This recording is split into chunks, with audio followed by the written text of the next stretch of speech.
Buonasera, iniziamo con il secondo Taius della stagione 2018-2019, Taius Aperitivi con il Giurista. Come sapete è un evento organizzato dal Dipartimento di Scienze Giuridiche con cadenza mensile, un evento che viene finanziato con i fondi del piano strategico della didattica, quindi viene finanziato, supportato economicamente, ma non solo, dal nostro Ateneo, proprio con questi fondi del piano strategico.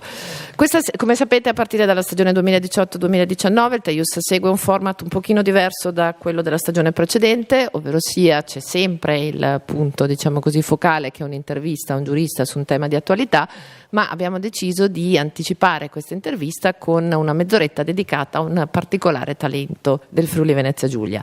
Tra breve vi presenterò gli ospiti di oggi, però prima di tutto vorrei farvi portare i saluti per il Dipartimento di Scienze Giuridiche dal professor Leopoldo Cohen, che è il coordinatore per giunta dei nostri corsi, del nostro corso di laurea triennale in diritto per le imprese e le istituzioni, e anche della nuova magistrale che abbiamo appena fatto partire in diritto per l'innovazione delle imprese e delle istituzioni. Prego Leopoldo.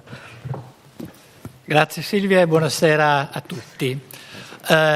Io sono sempre molto contento di portare i saluti del Dipartimento di Scienze Giuridiche a queste manifestazioni del Taius, che sono un'iniziativa che Silvia ha inventato ormai da parecchio tempo e che trovo veramente un'idea molto brillante per affrontare dei temi impegnativi, ma in un contesto amichevole, non necessariamente paludato ed accademico, e forse questo è uno dei migliori modi poi di imparare, di assimilare e di apprendere, e anche di fare divulgazione al servizio della nostra città e del nostro territorio. Il tema di questa sera è veramente molto impegnativo, La dimensione multinazionale dell'impresa è un dato di fatto, è una necessità storica, è una questione di dimensioni in un contesto che è, uso delle espressioni banali, è globalizzato, e come tale la dimensione multinazionale è ormai la dimensione. Punto. Questo è il problema, è che il diritto è sempre all'inseguimento.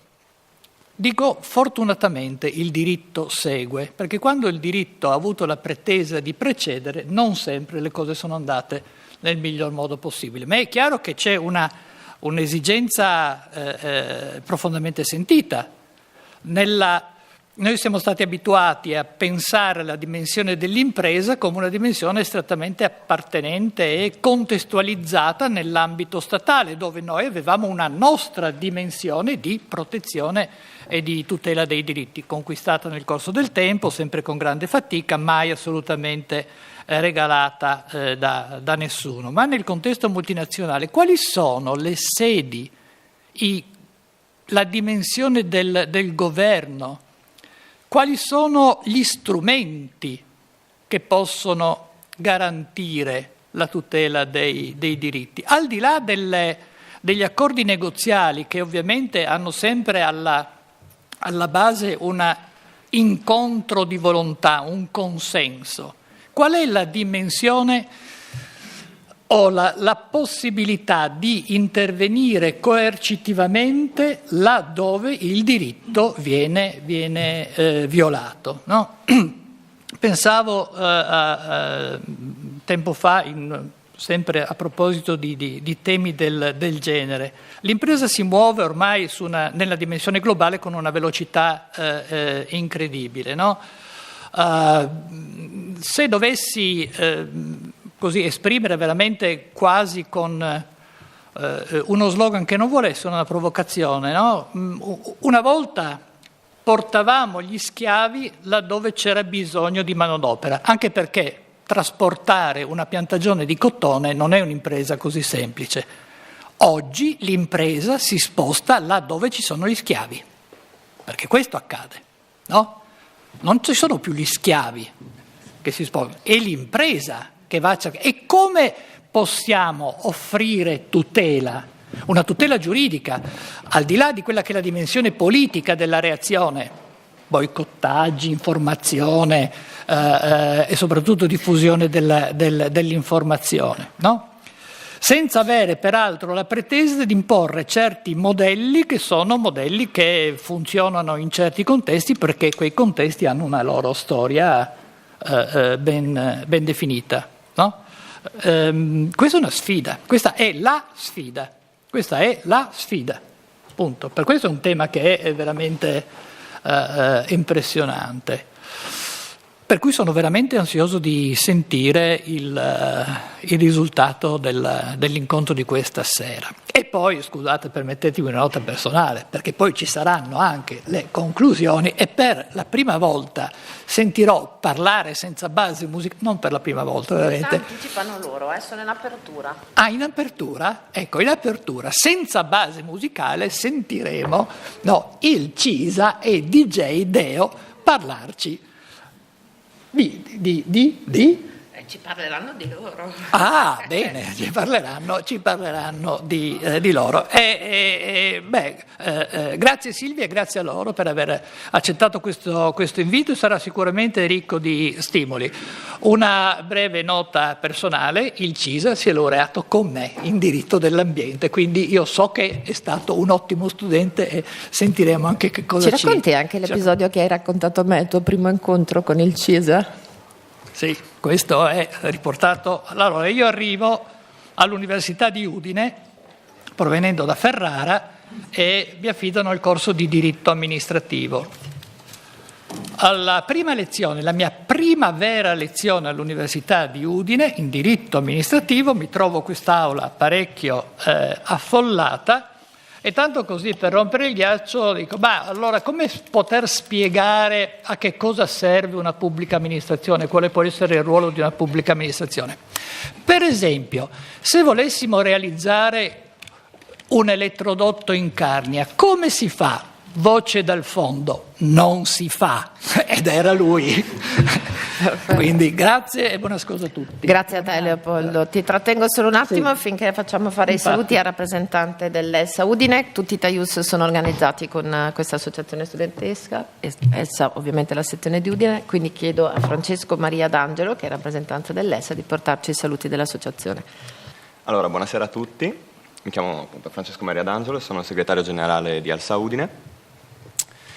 ELSA è un'associazione di studenti di giurisprudenza, la più grande al mondo, è basata su una tripartizione, quindi un livello internazionale con ELSA International, un livello nazionale, quindi con ELSA Italia, e un livello provinciale, di cui siamo appunto composti noi, che è appunto ELSA Udine. Ci occupiamo quindi di creare possiamo definire così, una comunità di persone, di studenti di giurisprudenza, che condividano quindi l'interesse di andare oltre l'orario accademico e di andare oltre l'università in senso stretto, al fine quindi di partecipare a delle manifestazioni che possano quindi coinvolgere anche i professori in un dialogo in un'altura diversa rispetto quindi alla lezione frontale, in tematiche che possano cambiare, come abbiamo visto a partire anche dalle lezioni precedenti e così come dagli anni precedenti e dall'ultimo TAIUS. Invito quindi tutti gli studenti del polo giuridico. Con quest'anno è stata aperta la possibilità anche a coloro che sono iscritti alla triennale di potersi iscrivere presso la nostra associazione. Ci si può iscrivere attraverso la compilazione di un modulo, a cui seguirà poi la consegna di una tessera, previo quindi il pagamento di una quota associativa. La tessera avrà una scadenza prefissata, di durata quindi annuale, che permetterà quindi poi di partecipare a tutte le manifestazioni e a tutti poi gli scontri che sono aperti quindi ai tesserati. Da ultimo ringrazio la professoressa Bolognini, che ci ha dato quindi la possibilità di parlare e di esporre quindi la nostra associazione in giro per i vari TAIUS, e in generale poi anche tutto il Dipartimento di Scienze Giuridiche con i vari professori con cui collaboriamo, da ultimo anche la neo manager didattica, la professoressa D'Orlando. E penso di aver detto tutto. Perfetto, passo la parola di nuovo alla professoressa. Francesco tra l'altro è uno dei più attivi dell'ELSA e purtroppo penso che mi detesterà, prima o poi metterà la mia foto, metterà delle freccette, perché lo costringo sempre a partecipare a tutti gli incontri che organizziamo, per cui grazie. Non c'è problema. Davvero. Allora, prima di iniziare i ringraziamenti, io li faccio sempre all'inizio perché poi alla fine qualcuno scappa e non li sente. Ringrazio ovviamente Marta Procuda, dottoressa Procuda è il mio braccio destro, è lei che mi dà una mano nell'organizzare il TAIUS, Evelyn Bicchetta e Lucia, di cui non so il cognome, hanno un nuovo acquisto, una nostra nuova stagista in dipartimento, e ci dà sempre una mano proprio nell'organizzazione.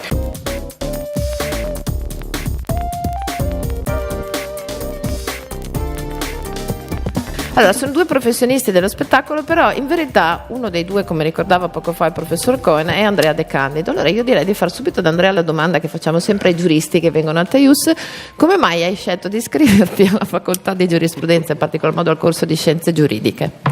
Buonasera a tutti, grazie per l'invito subito. Come mai ho scelto di iscrivermi a scienze giuridiche?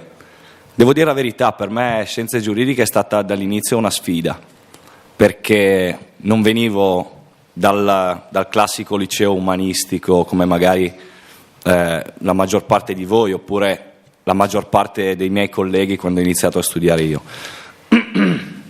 Chiedo scusa, sono un po' raffreddato, i malanni di stagione. Io venivo da un istituto tecnico e ho scelto giurisprudenza, scienze giuridiche, per cambiare il panorama, per cambiare il mio panorama.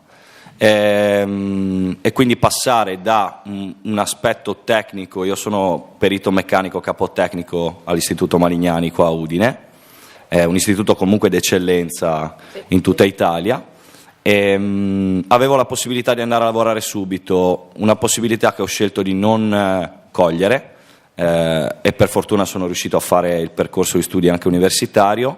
Ho scelto giurisprudenza perché, detto fuori dai denti, era una materia che mi dava la possibilità di cambiare il mio panorama di studi, è però una materia che avevo già affrontato alle superiori e che mi veniva piuttosto bene.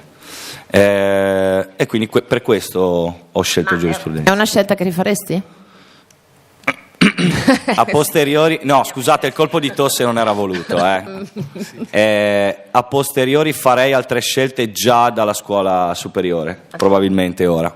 Devo dire però che, e questo lo dico in tutta sincerità, come dall'inizio della mia prima frase, dal saluto, devo dire che per me è stata molto importante la scelta di giurisprudenza, nonostante io abbia finito solo la laurea triennale e non tutto il ciclo magistrale poi, perché ho notato come nella vita di ogni giorno qualsiasi cosa venga appresa fino a una determinata età quantomeno è spendibile, sia spendibile.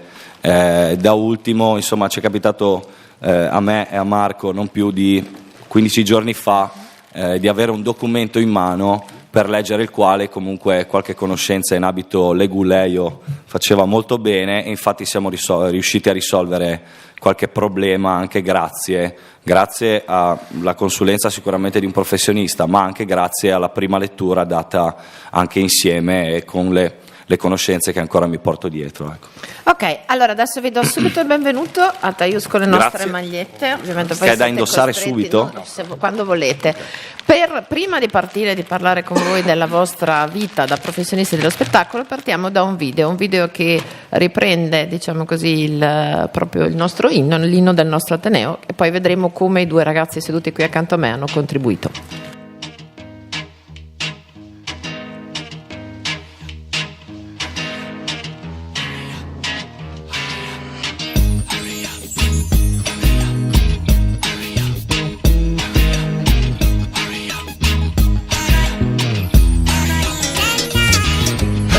Hurry up, 'cause time flies, and all I need is a chance to get by. Turn it up, and shake your mind loud. This is the right place for your life.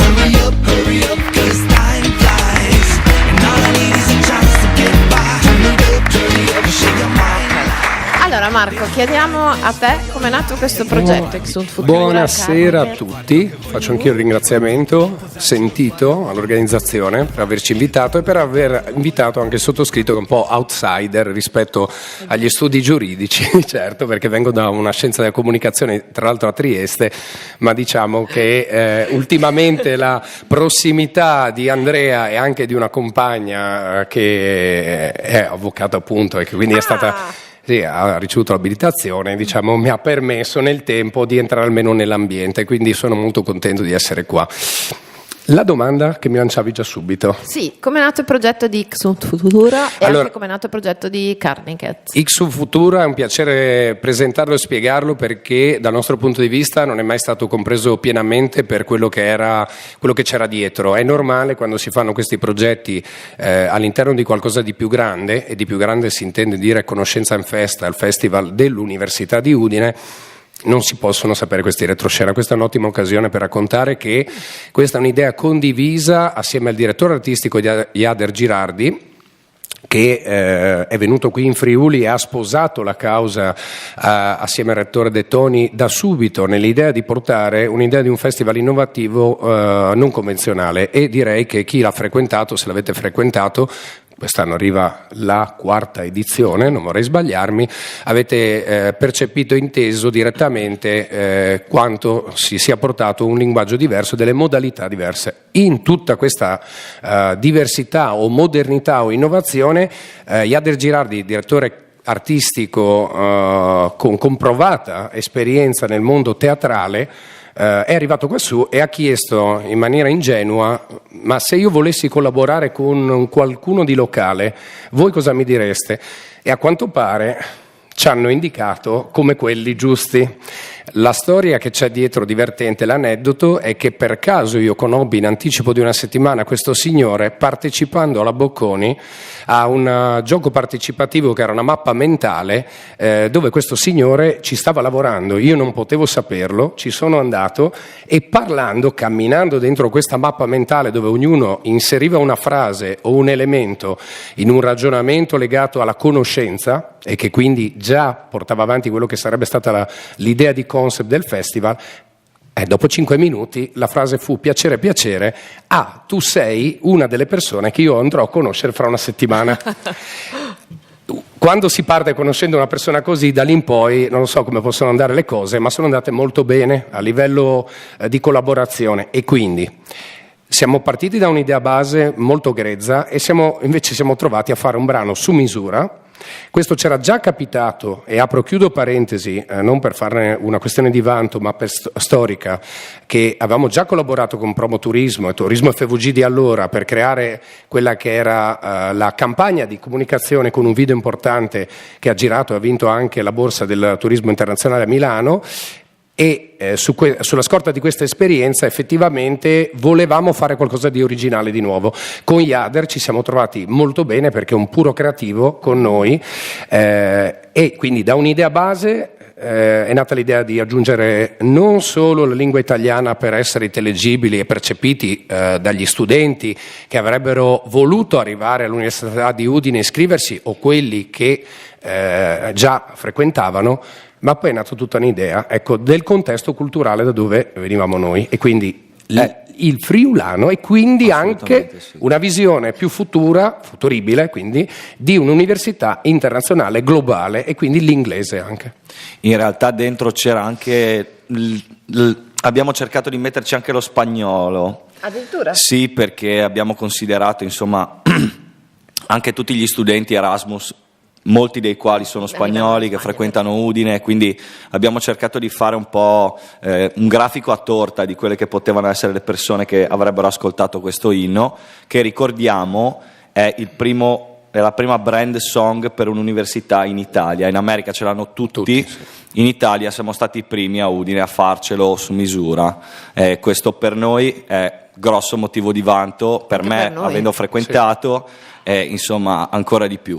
Io però ho sempre una curiosità, ve l'ho fatta prima questa domanda, ma mi avete promesso che mi avreste risposto in questa sede. Come vi siete conosciuti voi? Come nasce la vostra collaborazione? Allora, come ci siamo conosciuti o come nasce la collaborazione? Tutte e due, voglio sapere. Come ci siamo conosciuti? Scambio di libri alle scuole superiori, cioè Marco mi vende un libro di matematica, se non ricordo male, io entravo in prima, lui era già in terza. Da lì nasce un rapporto di amicizia con altre persone, anche avete visto anche Doro Diat nel video di Ixum Futura. Nasce un rapporto di amicizia con un gruppo di persone, Marco, Doro e altre persone che già facevano musica. Ok, io mi aggrego al gruppo appassionandomi allo stesso genere musicale e poi insomma nel corso degli anni abbiamo avuto modo di iniziare anche a creare insieme. Loro già creavano come gruppo a sé stante, io sono entrato facendo un po' la mascotte, come insomma si vede. Mi è sempre venuto abbastanza bene. Scusate, toglietemi un'altra curiosità, c'è qualcuno che vi ha indirizzato verso lo studio della musica o siete stati voi da giovanissimi ad avvicinarvi? Adesso faccio scendere i muri di tutto Palazzo Kekler chiedendo quale musica e quale teoria e pratica della musica reale, perché il gruppo amicale in realtà nasce da un'esigenza, dando anche dal mio punto di vista questa sera dei temi che possono, tra virgolette, essere piacevoli, non dico utili poi, però piacevoli, è quello dell'aggregazione giovanile. E l'aggregazione giovanile che in Carnia era data da nicchie, essendo un luogo disaggregato a livello geografico. Cosa facevano i ragazzi? Qualcuno aveva quella passione, qualcuno ne aveva un'altra, ed ecco che solo 5, e per 5 intendo dire sulle dita di questa mano, hanno la passione di ascoltare la musica statunitense, black in generale.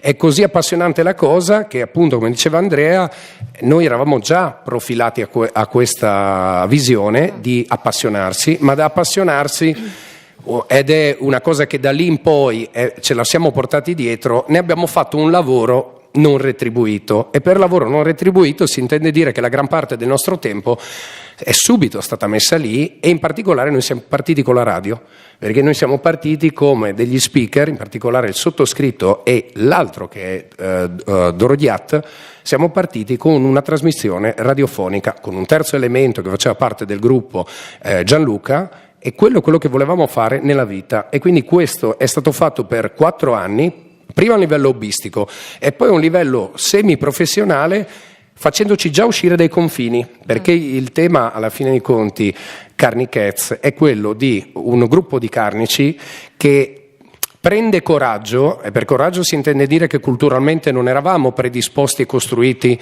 tramite la cultura dei nostri genitori, dei parenti, degli amici e della scuola per essere una generazione che doveva uscire. Attenzione che questo per noi è il tema che, rivedendolo col senno di poi, è clamoroso, perché sono passati pochi anni, voglio dire, io ne ho 35, 33, però si parla veramente di ere fa, ere in cui non era previsto superare il confine di Tolmezzo verso giù, e questa non è una battuta, perché chi ha vissuto sa che questa era una cosa importante, perché andava in contrasto anche con la cultura statica, mi permetto di dire, della Carnia del tempo, che sicuramente un po' è cambiata. E quindi cosa succedeva?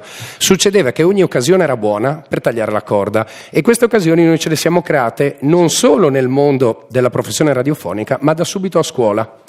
Perché? Perché già ai tempi in cui Andrea era a scuola Solari, e lui ha fatto i primi 2 anni di base, poi ne ha fatti 3 a Udine. Sono in Erasmus da più di qualche anno a Udine, sì.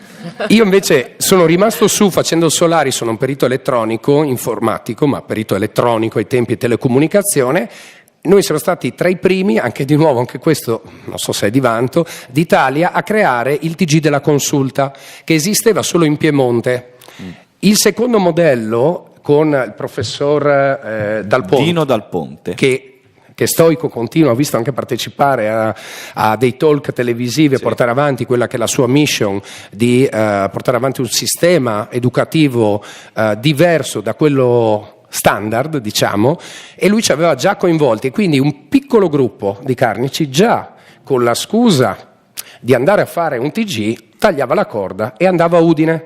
Questa cosa noi non ce la siamo più tolta probabilmente, e da lì in poi è stata tutta una serie di fenomeni nel provare a portare quello che era il nostro messaggio, vuoi territoriale, vuoi di evasione, fuori dai confini di quella che per noi era la land carnica, che era il confine massimo di vita. Tra l'altro, con la vostra attività, se non ho capito male dalle carte che mi avete inviato, avete anche ottenuto molti riconoscimenti, non soltanto ovviamente a livello locale, regionale, ma anche a livello nazionale. Mi viene però una domanda da farvi, un po' provocatoria se volete. Eccola ma in lì. qualità di professionisti dello spettacolo sopravvivete?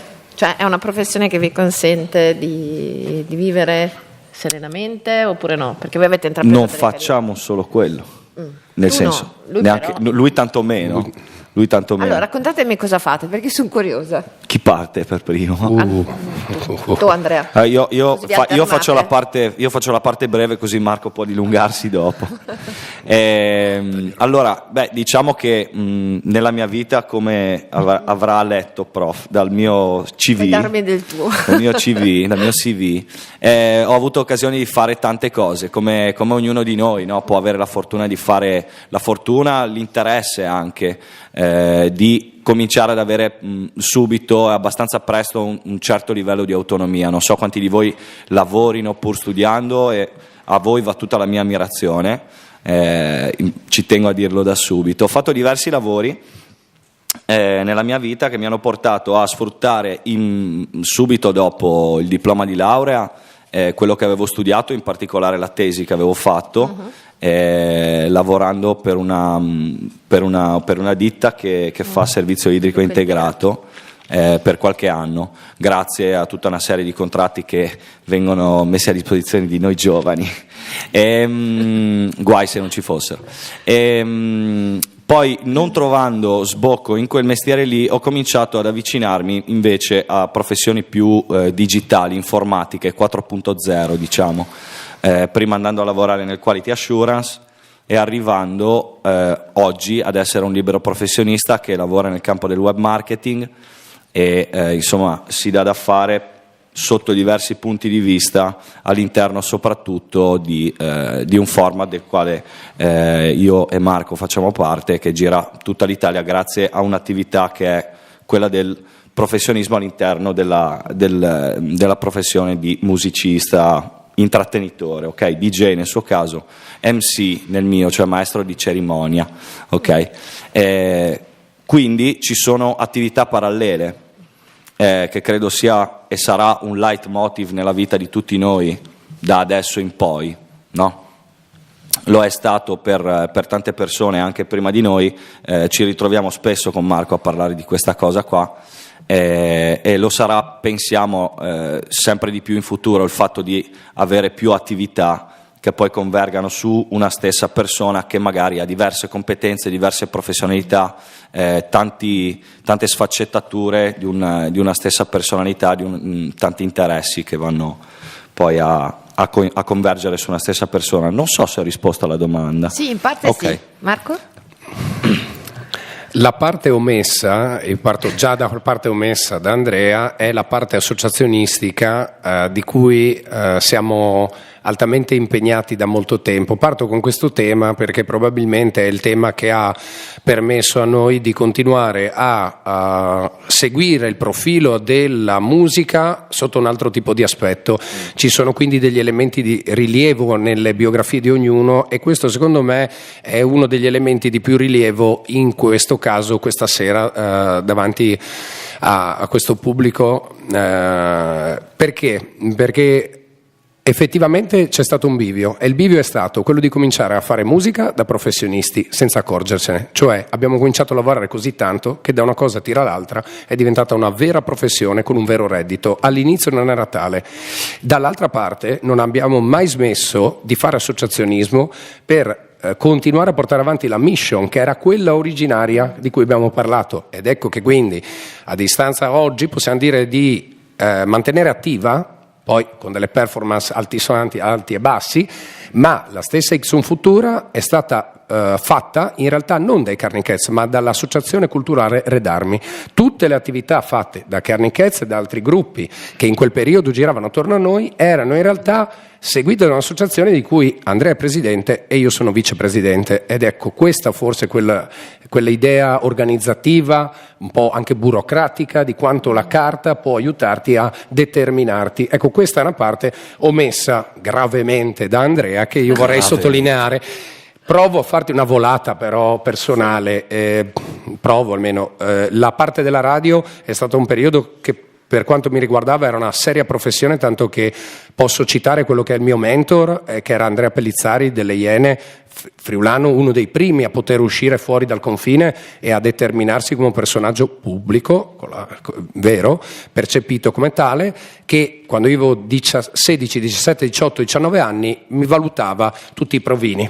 Ci siamo ritrovati dopo quasi 18 anni a lavorare assieme in quel format di cui ha parlato Andrea, quindi sono sempre dei punti di giunzione anche particolari, anche assurdi, anche casuali forse del fatto. Quella è una parte. Finita la radio mi sono buttato sulla parte musicale tantissimo, e sempre con una dualità: DJ per fare 2 soldini e dall'altra parte produttore. La produzione musicale ha portato a dei materiali, un disco Garnichetz, un pezzo di disco di Andrea, altre cose.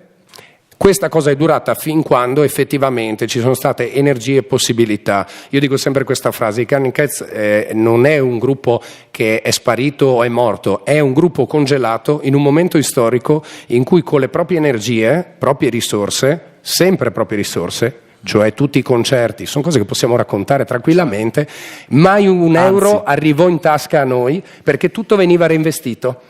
Noi abbiamo raggiunto quello che secondo noi anche col senno di poi, e con razionalità lo possiamo dire perché siamo dentro il mercato della musica oggi di un altro tipo, abbiamo raggiunto il tetto massimo. Più di così dovevamo sacrificare noi stessi come persone, quindi quel percorso ha raggiunto un periodo. Il mondo DJ set è scoppiato perché da una cosa tira l'altra. Forse abbiamo avuto l'idea giusta prima di tanti altri in Italia, oggi siamo il format più seguito. Faccio questo esempio pratico: noi vediamo davanti a noi 1.800.000 persone in un anno, in totale, con una media di 1.800 a serata, che è un pianeta da scoprire anche a livello di sensazioni, emozioni e di tutto ciò che ti porta dietro nell'imparare a conoscere l'Italia. L'altra parte effettivamente si è andata un po' a bloccare, e lì è stata sostituita, perché nel mondo musicale ci vogliono tanti anni e tantissimi sacrifici personali, anche fisici, psicofisici, e nell'attesa che qualcosa succedesse io ho cominciato a fare libero professionista, prima grafico in Carnia, ho rinunciato alla Carnia e ne parlo con dovizia di dettagli, di perizie, anche di aver fatto e provato anche lì tutte le possibilità. Sono sceso a Udine e da lì in poi in realtà ci siamo trovati un po' tutti assieme, Andrea, sottoscritto e anche Luca, loro di At, a provare a costruire un nuovo futuro, una nuova città da zero, dimenticandosi quasi di aver avuto una vita lassù. E quindi dalla libera professione è successo che ho collaborato con più ragazzi. Sono entrato in un festival e ne ho piacere a farne una citazione davanti a voi, che è Homepage Festival, che è alla 12ª edizione quest'anno ed è l'unico festival ancora esistente di aggregazione giovanile in regione. E questo festival, aggregando e stando vicino a altri ragazzi, mi ha permesso di conoscere tantissime persone, lanciare un network di creativi, un'associazione. Di nuovo un'associazione. L'associazione ha preso piede a tal punto che dalla libera professione 3 anni fa abbiamo aperto un'azienda di cui sono socio di maggioranza assieme al socio di minoranza mio collega Marco Antonelli, e questa azienda è un'azienda adesso che fa digital marketing, abbiamo 5 dipendenti e 1000 problemi ma 1000 soddisfazioni, e questa è la normale routine in cui siamo entrati, ecco. Mi collego proprio a questa tua ultima affermazione per chiedere a entrambi qual è il profilo che vi piace di più dell'attività che svolgete e quello che vi piace di meno, le difficoltà che incontrate. Chi vuole iniziare?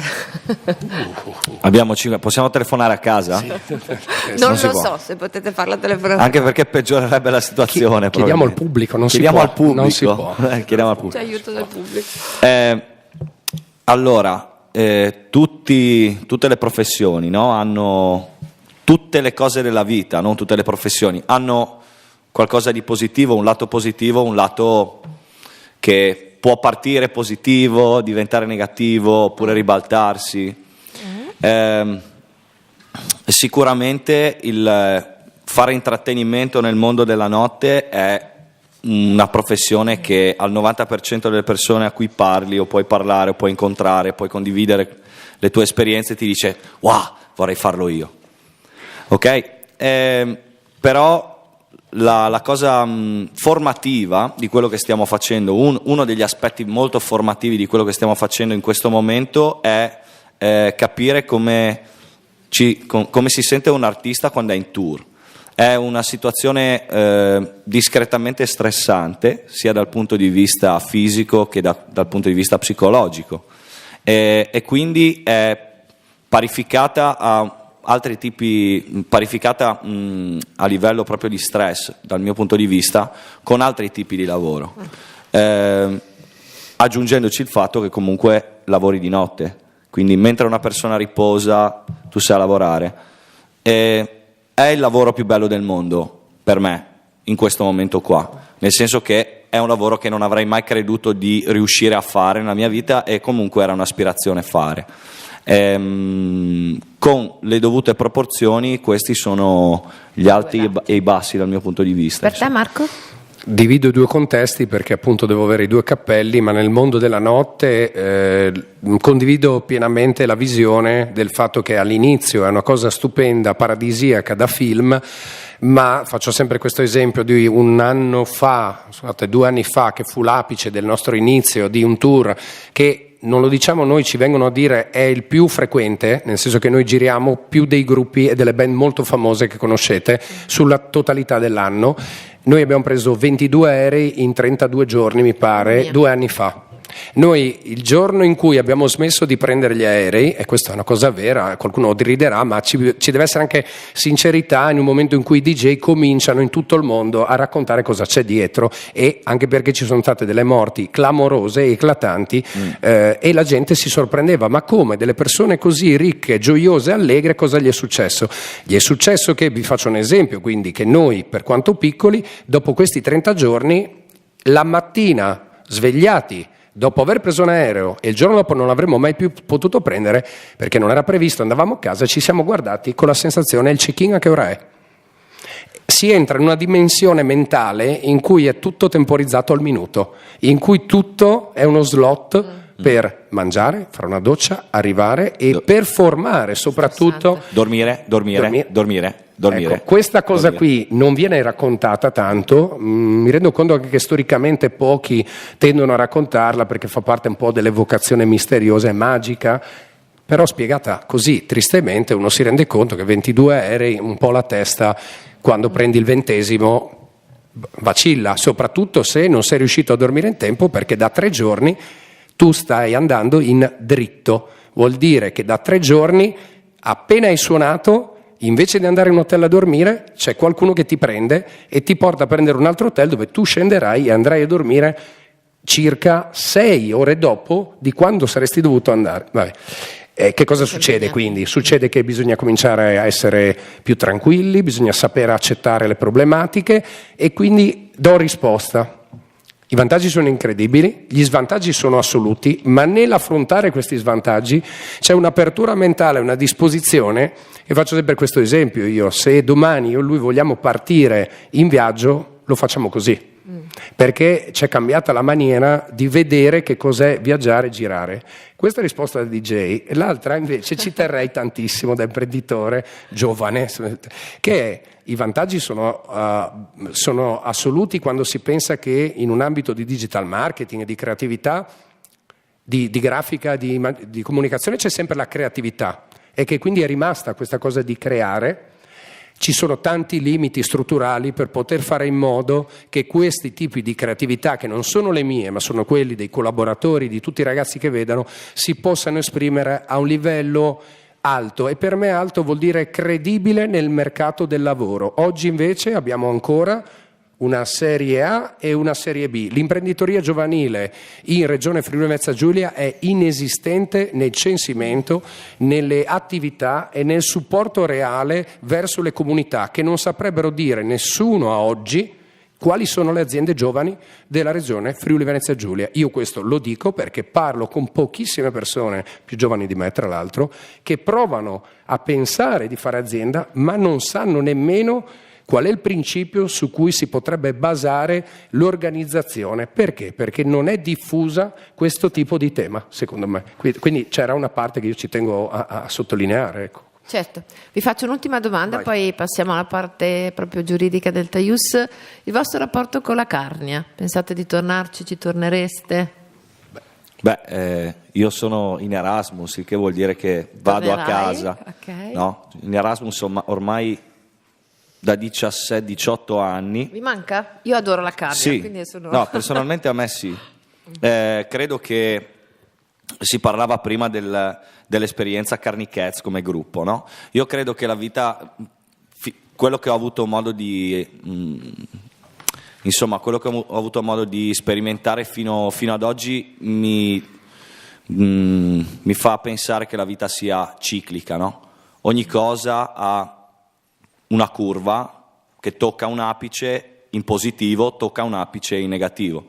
In questo senso qua adesso sono tanto via dalla Carnia ed è una sensazione che adesso personalmente non mi fa stare benissimo, mentre quando ero più ragazzino non me ne fregava assolutamente niente, non del posto da cui vengo, ma di esserci fisicamente. Ok? Andavo a cercare le emozioni, le soddisfazioni dove erano, andavo a cercarle lì e poi tornavo e raccontavo. Ok? Adesso la sensazione si è evoluta, le sensazioni si evolvono e quindi il rapporto è un po' diverso e comunque spero sì di tornarci, vedremo quando, vedremo a fare cosa. Marco? Ma secondo me si è invertito appunto la visione. Prima salivamo in Carnia e raccontavamo ciò che vedevamo nel mondo. Oggi girando il mondo tendiamo in una maniera proprio assoluta a voler raccontare a chiunque no, la Carnia dovresti vederla, dovresti passare, Sì. La risposta quindi qual è dal mio punto di vista? È che la Carnia resta il luogo del ritiro, resta il luogo delle radici.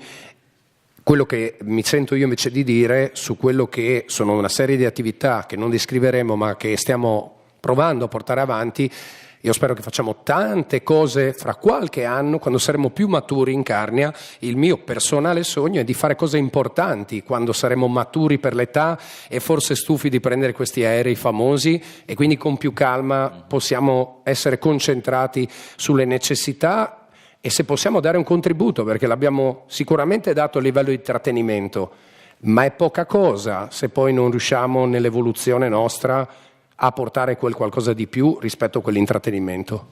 Ragazzi, noi ve lo auguriamo con tutto il cuore, vi ringrazio tantissimo di essere Grazie stati a voi. con noi. Grazie a tutti, grazie. Vi chiediamo di rimanere qua con noi perché gli studenti hanno già chiesto se poi potranno avvicinarvi, per cui se rimanete poi nella fase dell'aperitivo finale magari gli studenti hanno modo di avvicinarvi un pochino e farvi qualche altra domanda. Non so se ho voglia di rimanere per l'aperitivo. Vabbè, vediamo se riusciamo a convincerti. Grazie a tutti. Grazie ancora. Marco.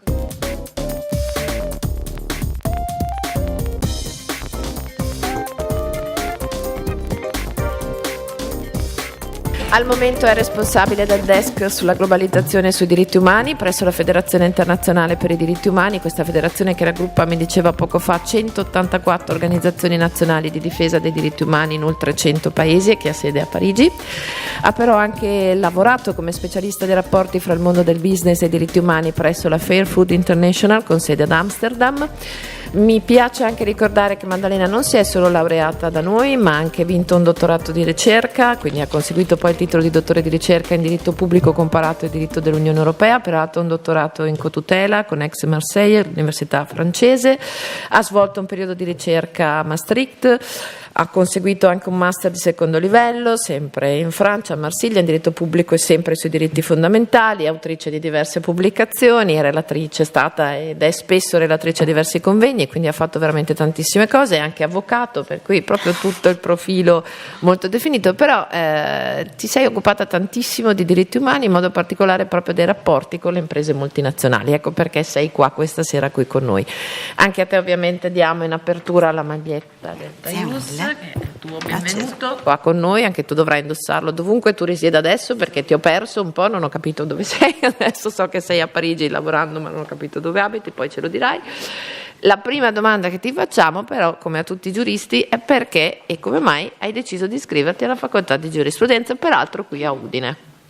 Allora, grazie intanto mille Silvia per l'invito. Grazie a te. E finalmente siamo riuscite a organizzare questa. Arrivederci dopo tanto ci tempo. corriamo un po'. Ma perché ho scelto di fare giurisprudenza?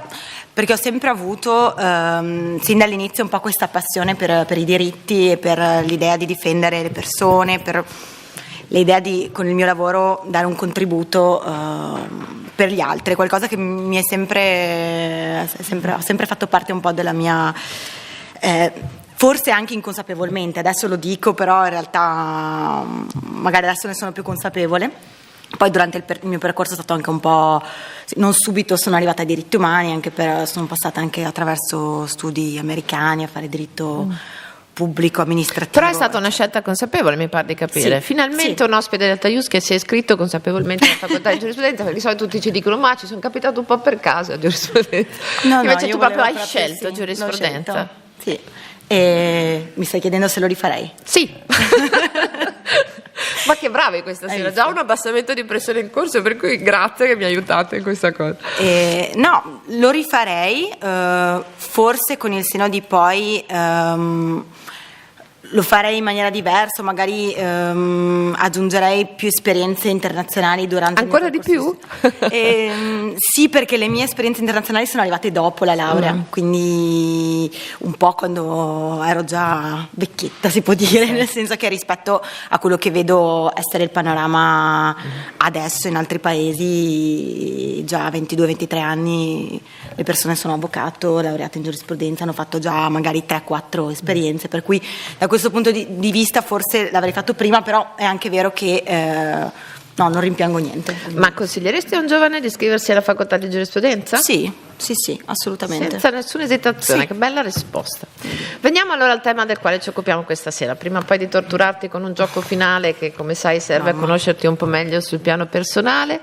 Allora, innanzitutto iniziamo proprio con una domanda relativa alle imprese multinazionali. Che cosa intendiamo esattamente con imprese multinazionali quando ci poniamo il problema della violazione dei diritti umani? Allora, diciamo che più o meno nell'immaginario collettivo penso che tutti abbiano un'idea di che cosa è un'impresa multinazionale, da quelle che producono i telefoni che usiamo a quelle che producono i cibi che mangiamo, le vediamo dappertutto. In realtà da un punto di vista giuridico non è così scontato, perché non esiste una vera e propria definizione giuridica di impresa multinazionale condivisa, per cui prenderei un po' quella che è la definizione usata dall'OCSE per dire che si tratta di imprese che operano in 2 o più paesi e che operano attraverso un sistema di imprese collegate tra loro, attraverso rapporti che sono diversi, per cui possono essere più o meno stringenti, con un'autonomia più o meno elevata, con tendenzialmente un coordinamento che è effettuato da un'impresa cosiddetta madre, quindi una parent company. E queste imprese madre dove sono localizzate per lo più? Allora, diciamo che fino a un po' di tempo fa era abbastanza facile rispondere, le imprese madri sono localizzate soprattutto negli Stati Uniti e in paesi europei. Oggi non è più così, nel senso che molte multinazionali hanno anche sede nei cosiddetti BRICS, quindi India, Cina, Brasile, Sudafrica. È molto diverso il panorama, per cui però è vero anche che la maggior parte, o comunque una grossa parte, rimane localizzata nei paesi europei e negli Stati Uniti o nel Canada, per esempio. Ma è vero che queste imprese multinazionali hanno poi molte società cosiddette controllate che operano nei paesi in via di sviluppo?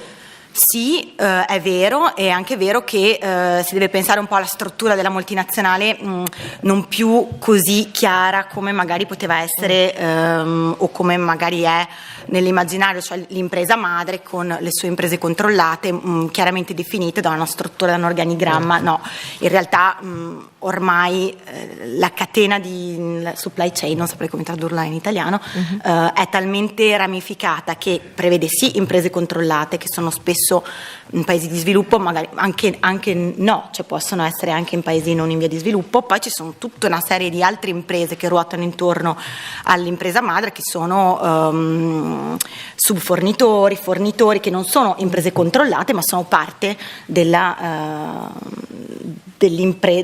catena che ruota intorno a questa impresa in sé. Ma quali sono i settori produttivi maggiormente interessati proprio dalla presenza di imprese multinazionali?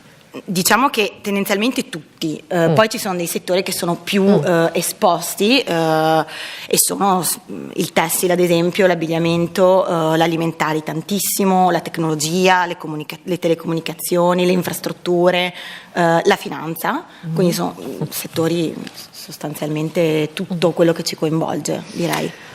Ma perché quando ragioniamo di imprese multinazionali e di diritti umani molto spesso le imprese multinazionali vengono accusate proprio di effettuare delle violazioni dei diritti umani, e questo in modo particolare con riferimento proprio ai paesi in via di sviluppo? Ma perché diciamo che Le imprese multinazionali hanno seguito un modello negli anni, soprattutto da quando si sono sviluppate, negli anni 70 poi fino ad adesso, in cui chiaramente per aumentare i profitti, per abbassare il costo della produzione, per accedere alle risorse, per tutta una serie di necessità, si sono strutturate in un certo modo, per cui che prevedeva lo spostamento in paesi in via di sviluppo, dove per esempio le regolazioni ambientali, di diritto del lavoro, di libertà di associazione sono meno stringenti che nei paesi di origine. Nei paesi di via di sviluppo però questo ha rappresentato anche dei vantaggi. Certo, certamente, e diciamo che quando si parla di imprese multinazionali si parla anche di investimenti che quindi vanno in un certo paese, che ne accrescono il prodotto interno lordo, che portano crescita, che portano tecnologie, infrastrutture collegate a determinati progetti, occupazione chiaramente in primo luogo, e sviluppo di capacità, anche se questo in realtà è relativo, perché spesso succede che queste grandi imprese il personale qualificato viene dal paese di origine e il personale invece non qualificato è il personale locale, quindi quanto l'impresa contribuisca a migliorare le capacità del personale locale è da discutere. È chiaro che questo fa parte di un modello economico che si è sviluppato con evidentemente il favore dei paesi, dei governi in questione, per cui si sono firmati dei trattati di investimento bilaterali tra i paesi di origine delle imprese multinazionali e i paesi ospiti, e in questi trattati i paesi ospiti hanno anche accettato determinate condizioni per poter ricevere l'investimento. Però le Nazioni Unite da diverso tempo stanno puntando un po' il dito su queste forme di collaborazione tra multinazionali e soprattutto i paesi in via di sviluppo, che sono quelli che subiscono maggiormente questo tipo di violazioni dei diritti umani. Perché? Che cos'è che denuncia? Tu so che sei molto addentro al processo, insomma, che sta portando verso questa definizione di questo trattato internazionale. Che cos'è che viene denunciato in modo particolare dalle Nazioni Unite e perché? Allora, è interessante un po' spacchettare l'idea delle Nazioni Unite come un'entità unica che si occupa. In realtà le Nazioni Unite si occupano anche di investimenti internazionali, occupano e hanno poi il Consiglio dei diritti umani, che è quello che ha sede a Ginevra, nell'ambito del quale ci sono una serie di iniziative. Diciamo che il problema è conosciuto, è noto, è condiviso dagli anni 70. Tendenzialmente c'è stata questa necessità di regolare le imprese multinazionali, perché si è detto: questi soggetti che emergono, che stanno, chi li regola, quali sono le regole che definiscono le carte del gioco. Negli anni 70 c'è stato, parto da lontano ma perché è interessante, c'è stato un divario abbastanza netto tra paesi del nord e paesi del sud del mondo sulla visione che c'era di questo tipo di regolazione, per cui si è un po' congelata l'idea, facciamo una regolazione internazionale per queste imprese, si è andato verso il modello che è quello che ho descritto prima degli accordi di investimento bilaterali, free trade agreement. Ciclicamente la questione è ritornata, perché evidentemente i problemi posti non venivano risolti in nessun modo. Per cui si è arrivati poi a fare tutta una serie di soft law, quindi di norme di carattere non vincolante che potessero in qualche modo invertire la rotta, e adesso nel 2014 c'è stata questa proposta portata avanti da due stati, Ecuador e Sudafrica, che hanno le loro ragioni politiche per fare questa proposta, ma che si sono anche fatti voce di tutta una serie di società civile, un numero di ONG, ma anche di movimenti sociali, che chiedono da parecchio tempo non solo una regolazione internazionale, ma anche la possibilità di avere dei rimedi a fronte di queste violazioni.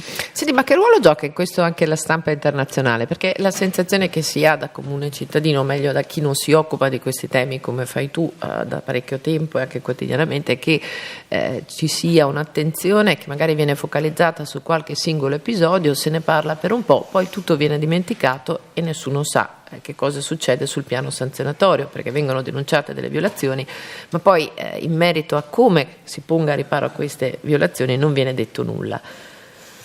Sì, diciamo che è vero, questo quadro è un po' vero, soprattutto per quanto riguarda la stampa di carattere divulgativo, quindi i giornali, perché poi c'è tutto chiaramente un mondo un po' più specializzato in cui le informazioni sono forse più circolano in maniera più dettagliata, però la stampa ha un enorme ruolo, perché l'opinione pubblica ha un enorme ruolo, perché in realtà quello che conta per un'azienda di quel tipo è la reputazione. Certo.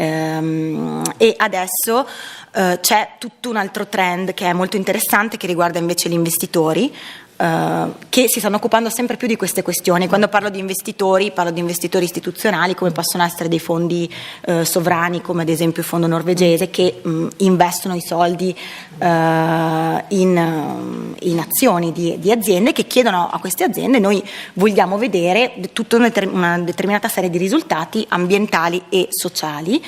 E di conseguenza si stanno sviluppando tutta una serie di iniziative per misurare questi risultati, che è uno sviluppo interessante, anche se non è prettamente divulgativo, però è comunque notevole. Senti, c'è un'altra, toglimi una curiosità, perché molto spesso quando si parla di violazione dei diritti umani da parte delle imprese multinazionali, subito la nostra idea corre evidentemente a violazioni anche della Dichiarazione universale dei diritti umani in merito alle condizioni di lavoro, il lavoro minorile, gli orari eccessivi, lo sfruttamento anche delle donne, ma non potremmo qualificare come una violazione dei diritti umani anche l'imposizione di certi modelli di consumo completamente differenti da quelli delle popolazioni autoctone?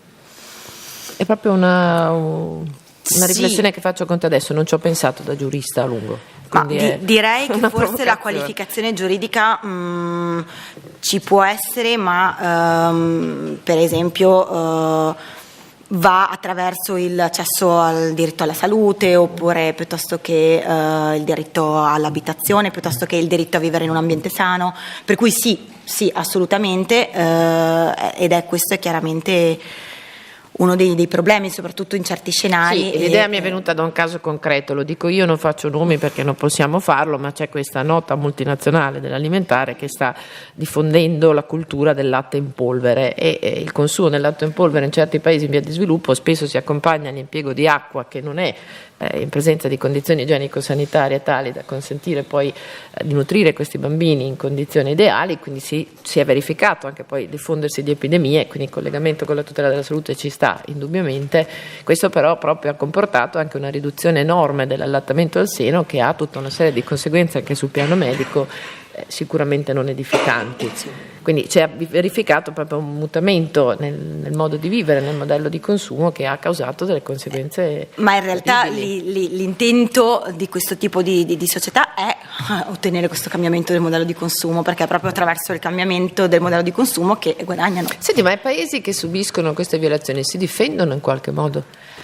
Sì, allora è varia la risposta, nel senso che una delle cause di determinati episodi è dovuta anche al fatto che in questi paesi il quadro regolatorio e l'accesso alla giustizia siano particolarmente problematici, però è anche vero che per esempio il caso dell'Ecuador è un caso eclatante, nel senso, perché l'Ecuador si è attivato così tanto, perché l'Ecuador ha subito un episodio particolarmente eclatante, non so se lo conoscete, ma si può citare, è il caso Chevron Texaco, che è il caso di questa multinazionale del petrolio americana che ha avuto un inquinamento massiccio di una zona dell'Ecuador. L'azienda ha portato lo Stato Ecuador di fronte al tribunale arbitrale, ha vinto, per cui il tribunale arbitrale dell'Aia ha deciso che la sentenza della Corte Suprema dell'Ecuador non doveva essere eseguita.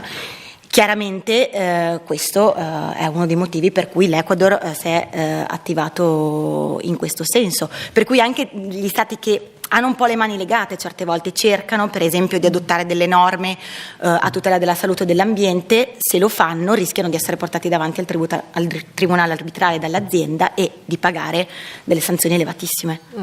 Ma e questa idea di questo trattato internazionale, quindi finalmente di un documento giuridicamente vincolante che imponga il rispetto dei diritti umani alle multinazionali, come è stata accolta? Perché è vero che dal 2014 insomma che si è messo in atto questo cantiere, ma se non ho capito male da quello che mi dicevi è dall'ottobre del 2018 che abbiamo un testo sul quale possiamo ragionare. Tu, se non sbaglio, hai preso parte anche proprio ai negoziati per la redazione di questo testo. Vuoi raccontarci un pochino questa esperienza e il clima che hai respirato? Sì, è stata un'esperienza molto interessante. È da 3 anni che faccio parte di queste negoziazioni che hanno luogo a Ginevra.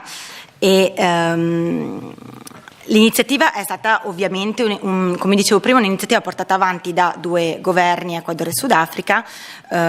Diciamo che lavorare è anche interessante, perché lavorare poi alle Nazioni Unite mi ha permesso di capire un po' di più cosa c'è dietro anche le decisioni che vengono prese, quali sono gli equilibri politici. Sono molto difficili e molto delicati, certo. E sono spesso basati su determinate alleanze anche tra paesi, tra gruppi di paesi, tra regioni, eccetera.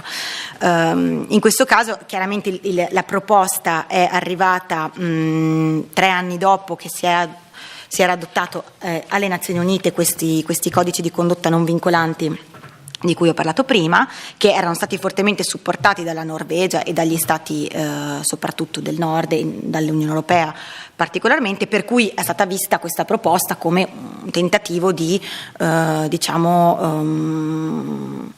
di smettere questo strumento che era in vigore, che era stato adottato in maniera unanime, eccetera. Quindi l'inizio è stato abbastanza burrascoso e anche un po' il proseguo.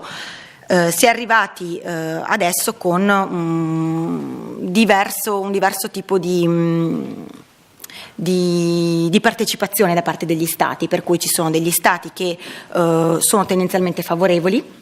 Diciamo che sin da subito gli Stati che hanno supportato l'Ecuador e il Sudafrica erano degli Stati che non sono gli Stati che vengono in mente per primi quando si pensa magari alla tutela dei diritti umani, quindi parlo di Venezuela ad esempio, Cuba, Bolivia, eccetera. E quindi uno può immaginare perché, si chiede perché, ed è la domanda che tanti altri Stati fanno: perché supportate voi questo strumento?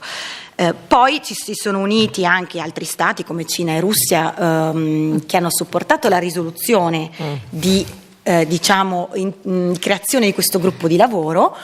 Diverso il discorso di qual è il contributo di questi Stati sul testo giuridico, per esempio. Qual è il contributo di questi Stati? La Russia, per esempio, è presente, però ogni volta prende la parola per dire che non è d'accordo con quello che c'è scritto. Non credo che vi aspettaste qualcosa di diverso. No. La Cina è un po' più interessante, nel senso che non è così lineare, ci sono delle aperture, quindi però non si sa mai fino all'ultimo che cosa ne pensino. Nel tempo ci sono altri stati che magari hanno cambiato anche idea, penso a degli stati sudamericani come il Messico, il Brasile, che comunque all'inizio erano piuttosto contrari, poi hanno invece preso parte in maniera molto seria ai negoziati, contribuendo in maniera molto anche giuridicamente profonda. E poi gli Stati Uniti non hanno mai voluto ovviamente neanche sedersi al tavolo, non sono mai stati presenti nel gruppo di lavoro, ora non fanno più neanche parte del Consiglio dei diritti umani, per cui il problema non si pone più. Stati come il Canada non hanno mai fatto parte, ad esempio, del gruppo di lavoro. L'Unione Europea, se vuoi poi ne riparliamo, ha sì, una credo che ci sia po', qualche domanda da parte degli studenti, tra breve inizieranno loro a farteli, quindi okay. Anzi, facciamo subito iniziare gli studenti con le domande, così vediamo un po' loro cosa hanno da chiederti sul tema. Il TAIUS prevede che una parte venga gestita dagli studenti che studiano questo tema prima e quindi hanno la possibilità di interagire con la nostra ospite. La prima è Anna Tormen, l'accento lo sbaglio sempre, tutti quanti, che è una nostra studentessa di diritto per le imprese e le istituzioni, quindi del nostro corso di laurea triennale, perché adesso abbiamo cambiato un po' da quando sei andata via, nel senso che non abbiamo più solo una laurea, un ciclo unico magistrale, ma anche una triennale e poi una specialistica, e la triennale diritto per le imprese e le istituzioni. Prego Anna. Buonasera. La mia domanda è: si è parlato appunto di questo trattato ormai per tanto tempo, ormai sono 4 anni che si sta parlando di una possibile adozione, ecco, di un trattato che difende i diritti umani grazie alle imprese multinazionali. La mia domanda è: come mai ancora non è avvenuta un'adozione? Cos'è che sta rallentando il processo per un'eventuale adozione effettivamente di un trattato? Grazie. Grazie Anna. Rispondo subito? Sì, rispondi pure subito. Diciamo che per un trattato internazionale 4 anni sono veramente un tempo molto breve, nel senso che si parla di, poi dipende dal trattato, però in questo caso è un trattato estremamente complesso, questo è uno dei punti, perché tocca moltissimi temi giuridici anche molto spinosi, come dicevo prima l'applicazione extraterritoriale delle leggi e la giurisdizione è un problema. Altri temi come la responsabilità penale delle persone giuridiche, per esempio. Ma senti, ma come funziona? Per esempio adesso in ottobre siete riusciti finalmente a redigere questa prima bozza. In concreto come funziona? Chi redige la bozza? Cioè viene presentato un progetto complessivo o discutete di ogni singola disposizione, della formulazione, di come inserirla? Scusa, è proprio una curiosità. Sì, no, in questo caso allora è l'Ecuador che, essendo il chair del gruppo di lavoro, aveva l'incarico di trasmettere una prima bozza di testo che hanno loro elaborato e hanno trasmesso a luglio di quest'anno. Questa sessione di ottobre non è stata una sessione di negoziazione vera, perché è stata una sessione in cui ancora gli stati hanno potuto ascoltare degli esperti, dei panel di esperti che si sono pronunciati su ogni articolo e fare degli interventi. In una negoziazione vera ogni articolo viene proiettato, gli stati discutono ogni singolo termine e dicono loro che cosa Scusami, vorrebbero. quando parli di esperti intendi cosa per esperti? Accademici, per esempio. Accademici. Sì, non solo, io quindi facevo anche parte degli esperti, ma a società civile, per esempio, ma accademici oppure avvocati che lavorano su casi di questo tipo. Ok. Silvia Sponga, diritto per l'innovazione di imprese e pubblica amministrazione, quindi nuova magistrale, nuova specialistica. Buonasera. È vero che l'Unione Europea è stata accusata di aver cercato di ostacolare il processo di adozione di questo trattato e se sì, perché? Grazie. Grazie Silvia. Allora, l'Unione Europea... Come vanno giù leggeri i nostri studenti a domanda. No, l'Unione Europea dall'inizio non ha avuto, non è stata tra i promotori della risoluzione, come dicevo prima, per vari motivi, e durante la prima sessione ha proprio deciso che non avrebbe partecipato alla sessione. Poi nel tempo, grazie anche al grande lavoro fatto a livello di advocacy da tante organizzazioni a Bruxelles, hanno un po' cambiato atteggiamento, hanno partecipato. In questa ultima sessione hanno deciso di non partecipare alle discussioni, cioè erano presenti in sala ma non hanno preso la parola per presentare quella che è la loro posizione. C'è anche un discorso da fare sul fatto che l'Unione Europea è composta da 28 paesi, 27 tra un po', e per poter avere una posizione a livello di Unione Europea è necessario... Sì.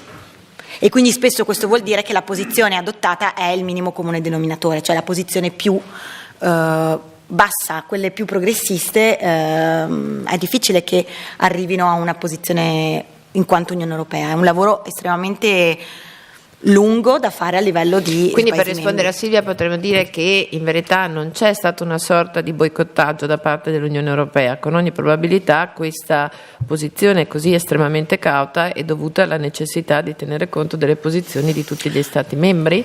Ho capito bene? Sì, anche se alcuni ti direbbero che invece c'è stato un boicottaggio, perché comunque ci sono anche vari modi di vederla e è certamente vero che l'Unione Europea non è entusiasta di questo trattato.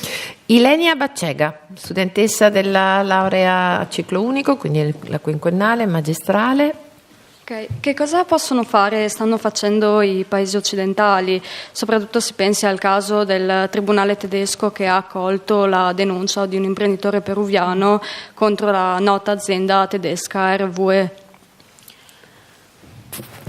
Allora, ci sono tante cose che si possono fare appunto quando c'è la volontà, poi ci sono due tipi di intervento, un intervento a monte che è un intervento legislativo, per cui anche tanti paesi, ad esempio la Francia ma anche l'Inghilterra, stanno adottando delle norme che cercano di regolare l'attività delle multinazionali in un modo originale, cioè dicendo l'azienda che ha sede in Francia, ad esempio, è obbligata a esercitare un certo controllo su tutta la sua catena di fornitura, non perché l'azienda è obbligata a, diciamo, è responsabile per ciò che fanno le altri, ma perché è la sua responsabilità propria quella di fare in modo che tutta la sua catena di fornitura non abbia degli impatti negativi su ambiente e diritti umani. Questo ha un livello, quindi questo è già un filone, e l'altro è a livello giudiziario. Certamente ci sono delle azioni, ci sono dei tribunali anche abbastanza recettivi che severi. Sì, ma anche perché ci sono le norme in realtà, per esempio parlo ancora della Francia, ma in Francia c'è stato un caso in cui è stata portata un'azienda davanti al tribunale per complicità con il terrorismo, un'azienda di costruzioni che ha operato in Siria e che ha pagato i jihadisti per poter operare. Il tribunale ha accolto questo ricorso, il procedimento è in corso, però è già il fatto di accogliere il ricorso è già una cosa positiva. Francesco Maria D'Angelo, lo vediamo di nuovo nel fare le domande, questo conferma che lo coinvolgo ogni volta che organizzo qualcosa, ahimè, che porta una pazienza estrema. No, allora volevo chiedere magari banalmente se magari una presa di coscienza da parte del consumatore tipico del mondo occidentale poteva andare a dare una mano ad raggiungere quelli che sono gli obiettivi e anche a fermare un po' quelle che sono le violazioni da parte di queste multinazionali nell'ambito del diritto umano. Grazie. Sì, certamente sì, nel senso che le aziende sono estremamente preoccupate della loro reputazione, per cui il fatto che i consumatori siano attenti, vigili, è certamente indispensabile in questi casi. Quello che vorrei aggiungere io è che secondo me, ma è una mia opinione personale, più che di boicottare questo o quel prodotto, quello che sarebbe utile è proprio un cambiamento di modalità di consumo e di mentalità. In che termini? Nel senso che è chiaro che se io voglio comprare una t-shirt a 5 euro, so che per produrre quella t-shirt e per averla a 5 euro, le condizioni non sono certamente ottimali, le persone non possono essere pagate un salario decente, eccetera, eccetera. E questo si può tradurre su tutta la linea, sul cibo, Per cui è il consumatore in ultima analisi che può decidere di cambiare il modello, ma questo secondo me il passaggio non è tanto lo facciamo per aiutare gli altri, è più una questione che lo dovremmo fare perché è qualcosa che in ultima analisi aiuta in primis noi. Cioè io lo vedo nell'ambito dell'alimentare.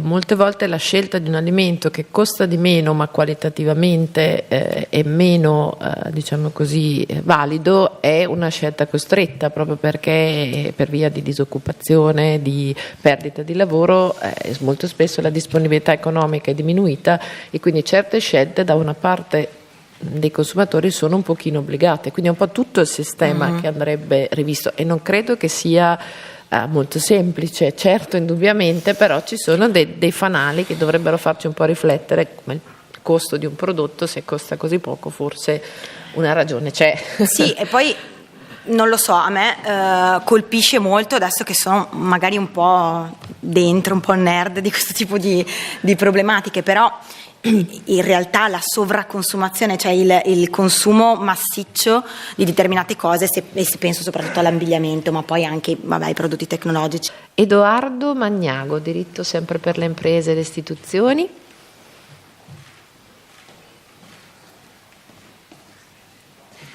Buonasera. Ricollegandomi al tema del trattato, il mondo universitario supporta gli sforzi dell'ONU nell'adottare questo trattato internazionale? Grazie. Grazie Edoardo.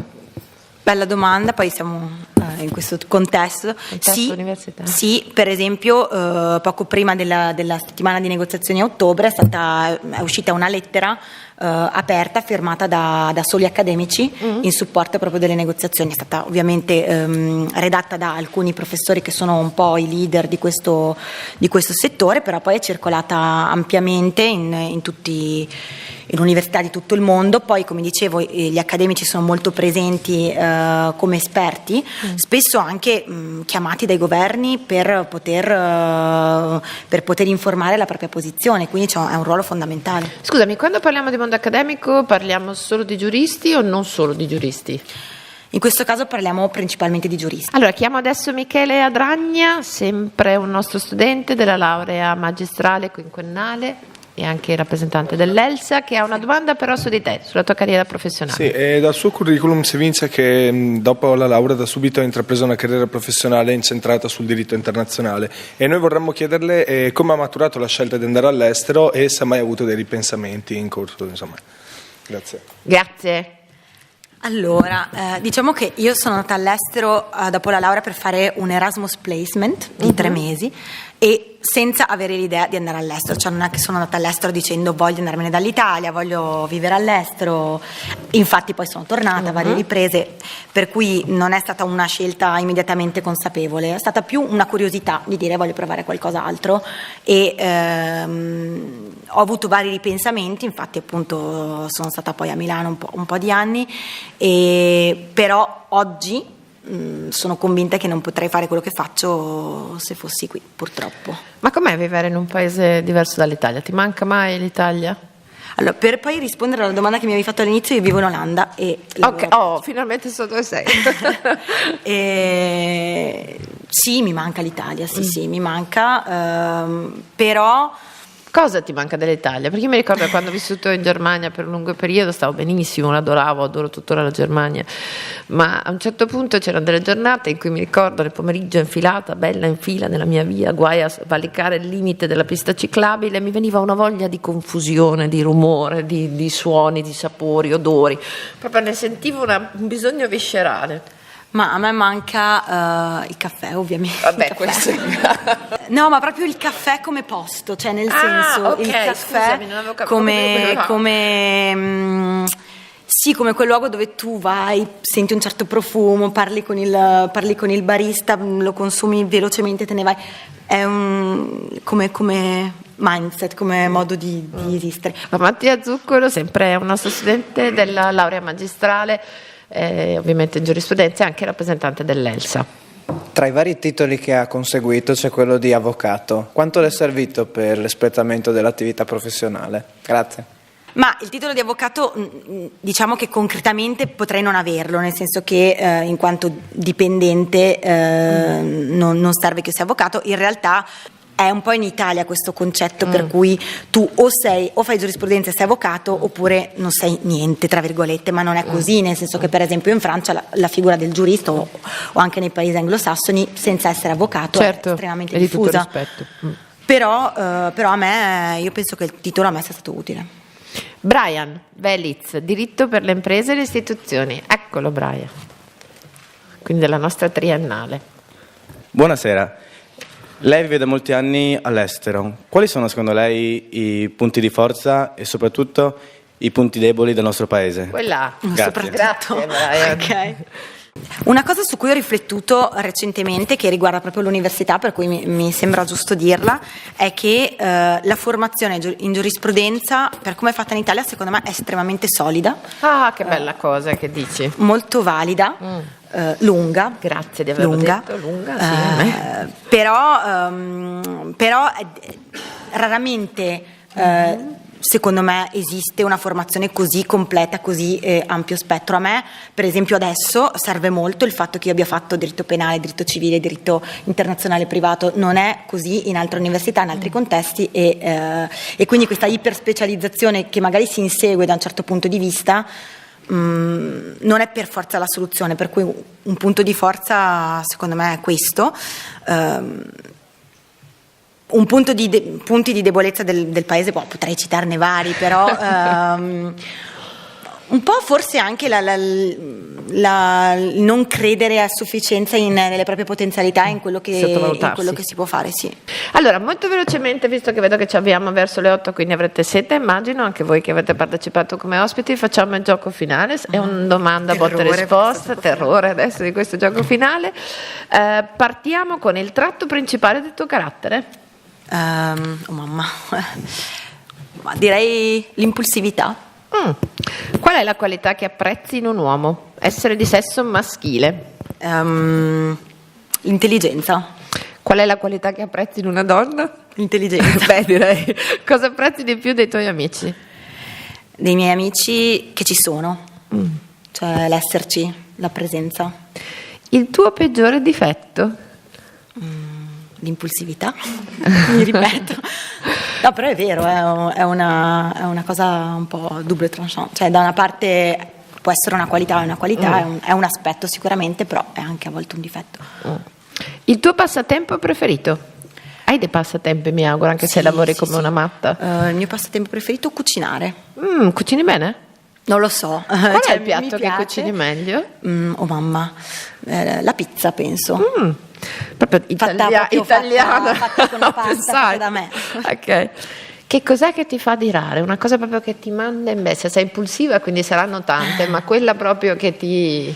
Il disordine. Voilà, allora con me proprio non andresti d'accordo. Un dono di natura che vorresti avere che non hai? Vabbè, un po' automatico, ma la riflessività, la pazienza. Un po' di pazienza.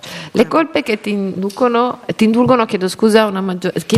una maggiore indulgenza. Scusatemi, oggi sto conducendo questo Taius con un abbassamento di pressione in atto, quindi si vede che ogni tanto.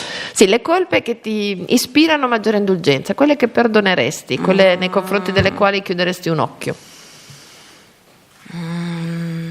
Che non mi viene in mente. Non so, un peccato di gola, sì, io i golosi li adoro. Non sapevo se rientrava, ma sì, peccato di gola. Hai un motto? Un motto di vita? Niente? No, niente, impossibile, tu che sei così creativa non c'è un motto. Futura. Sunt futura, benissimo. Qual è il giorno della settimana che detesti di più? Il martedì. Perché il martedì? Perché è in mezzo, non ha tanto senso. Non ha tanto senso. Che cos'è che ti fa emozionare? Se ti commuovi e quando ti commuovi? Il film, un bel film. Se potessi rivivere un giorno della tua vita, uno in particolare, quale rivivresti? Non ce l'ho ora come ora. Non ce l'hai? Allora deve ancora arrivare, ce lo dirai un'altra volta. Può essere. Sì. L'ultima domanda, in che cosa ti senti italiana, in che cosa ti senti un po' francese, in che cosa ti senti un po' olandese? Parliamo di contaminazioni. Mi sento italiana, poi nel gesticolare, ecco. Nel gesticolare mi preparo. Te lo fanno notare perché sono simpatici. Sì. Poi olandese nell'amore per la precisione e l'organizzazione, più che la precisione e l'organizzazione. E francese perché mi piacciono le cose belle. Quindi nell'amore per il bello, sì. Nell'estetica. Benissimo, io ti ringrazio tanto Maddalena, vediamo solo se c'è qualche domanda ancora dal pubblico, qualcuno che vuole approfittare della presenza di Maddalena qui? No? Allora sì, prego, venga pure, se vuole venire qui al microfono così la sentiamo un po' tutti. Buonasera, sono Francesco Pario, studente dell'Università di Udine di giurisprudenza. No, volevo sapere perché lei ha fatto riferimento alla responsabilità in Francia penale per quell'impresa appunto, che operava in Siria. E volevo sapere se nel trattato si affrontava questo aspetto per cui appunto per imporre appunto agli stati che ratificheranno poi questo nell'eventuale futuro appunto l'adozione di norme penali interne per responsabilizzare le imprese nei crimini appunto internazionali, cioè quelli più gravi come appunto crimini contro l'umanità e crimini questo genere di crimini anche previsti dalla Corte Penale Internazionale, che poi attualmente non prevede neanche la responsabilità delle persone giuridiche ma solo quella delle persone fisiche, quindi se poteva darci il suo punto di vista. Grazie. Sì, c'è esattamente nel progetto che è stato presentato c'è un articolo su questo, è anche stato uno degli articoli più contestati, nel senso che ancora molti stati dicono che il proprio diritto nazionale non prevede la responsabilità penale delle persone giuridiche perché appunto societas delinquere non potest, che danni che abbiamo fatto e quindi sì, esiste esattamente uno dei punti dei punti chiave, ma anche dei punti più controversi. Ci accomodiamo qui nella sala sulla sinistra per fare il nostro aperitivo. Io vi ringrazio tutti di essere stati presenti, vi do appuntamento al 19 di dicembre con il terzo Taius della stagione 2018 e 2019. Grazie.